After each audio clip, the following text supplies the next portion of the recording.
Yeah, I'm Dr. Chabra. I'm an eye specialist. I'm in Dubai since 1984. I had a chance to listen to Dr. Zakir a few times, and it's always fun to listen to him every time. It's so informative, so educative, so eye-opener, and I always enjoy asking him some questions. So I'm lucky to be the first to ask him the question. My first question is, you said the holy place is in the center so that it is equal from everywhere. But to my mind, I may be wrong or right, the God is all-prevailing, omnipotent, omnipresent, omnivorous. Then he need not to be present in one place. He is everywhere. A non-Muslim brother asked a good question, and he enjoys hearing my talk, he enjoys asking questions. And I enjoy answering your question, brother. He asked the question that God is omnipotent, omnipresent, so why should he be in the center? Brother, when you heard my answer, I think you misunderstood. I never said God is present in the center. I didn't say that. I said the Kaaba is in the center, not God.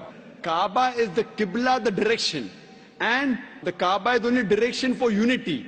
When we worship Almighty God, we face in one direction for unity. Not that God is only there. Quran clearly says in Surah Baqarah chapter 2 verse 177, it is not righteousness that you turn your face to the east and west. It is righteousness that you believe in Allah. So you misunderstood. Kaaba is the Qibla, a direction. So for unity, they have kept the direction in the center. God is not in the center. God is on the arsh. He is on the throne. What we realize that for unity, we have to face in one direction. So the Kaaba for unity has been kept in the center. So all the different people, different human beings from different parts of the world can face for unity in one direction, because we believe when we offer prayers in Salah, we believe in congregation, believe in unity. Hope that answers the question, brother. I have a very simple question. You know Sikhism, the foundation stone or Amritsar Guru Mandir was given a chance to a Muslim by the name Mia Mir. Why, on the contrary, you say a non-Muslim cannot go to the house of God? What's your comments about it? Brother, how am I? I said, Alhamdulillah, I'm fine. Am I tired? I never get tired of answering questions to non-Muslims. I never get tired. You're very kind.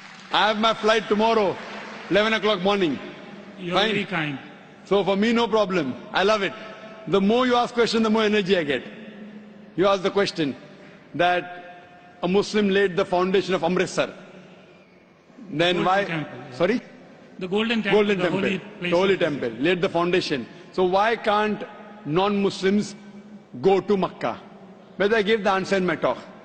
If someone has permitted, maybe Amritsar is not a place of sanctuary. It's not a cantonment area. Makkah and Medina is a cantonment area. You can go to any other mosque. If you want to go to the mosque of Dubai, I will take you. Brother, it's the most you want to come to the Sikh religion, Amritsar, Golden Temple. I know that. I know that very well, brother. But it may not be as sacred as our Makkah and Medina. If you want to go to any other mosque, you're most welcome, I will take you. But these two mosques, as I mentioned in my answer, they are the cantonment area, and you require a visa. The visa to go to Makkah and Medina, these two mosques, is to say with your tongue, La ilaha illallah, Muhammad Rasulullah. There is no God but Allah, and Prophet Muhammad is the messenger of Allah. If you don't get visa, you cannot go there. If I recite those verses, can I go there? Yes, if you recite and you believe, no one can stop you. There's no problem. So you want to recite those verses? To go there or because you believe in it? I did hear you repeated these verses with other people. I did hear. And so do you believe in it? It's easy to repeat. No, do you repeat? Do you believe in it? It's a fact. It's a fact, and the fact should be believed. So do you believe that there's one God? There is. I believe in it. And do you believe that Prophet Muhammad is a messenger of God? Without any doubts, yes. So He is the last prophet, yes. So a person who believes there is no God but Allah and Prophet Muhammad is a messenger is a Muslim. So if you say this and you believe that, no one can stop you to go to Makkah and Medina. Principally I am a true Muslim because I surrendered to the will of the God. MashaAllah. So would you like to say it in Arabic? Congratulations, brother. Would you like to repeat it in Arabic, brother? Would you like to repeat in Arabic?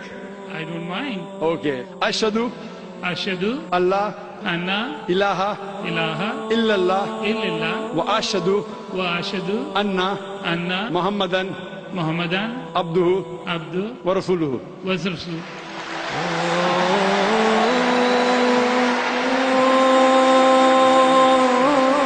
I bear witness. I bear witness. I'm saying in English the translation. I bear witness. I Bear witness bear witness that there is no God that there is no God but Allah but Allah, and Prophet Muhammad and Prophet Muhammad is is the messenger the messenger and servant of Allah. and The servant of Allah. servant of Allah. MashaAllah. MashaAllah. Brother, may Allah reward you. We welcome you to the fold of the religion of peace. And inshallah, when you want to go to Makkah and Medina, please let me know. I will sponsor your trip. Thank you very Inshallah. much. Thank you very much. God bless you. Inshallah. I like your spirit. I like yourself. God bless you. Keep spreading this message. People need it. World needs it. World needs a peace. World needs the peace leaders like you. My blessings with you. My good wishes with you.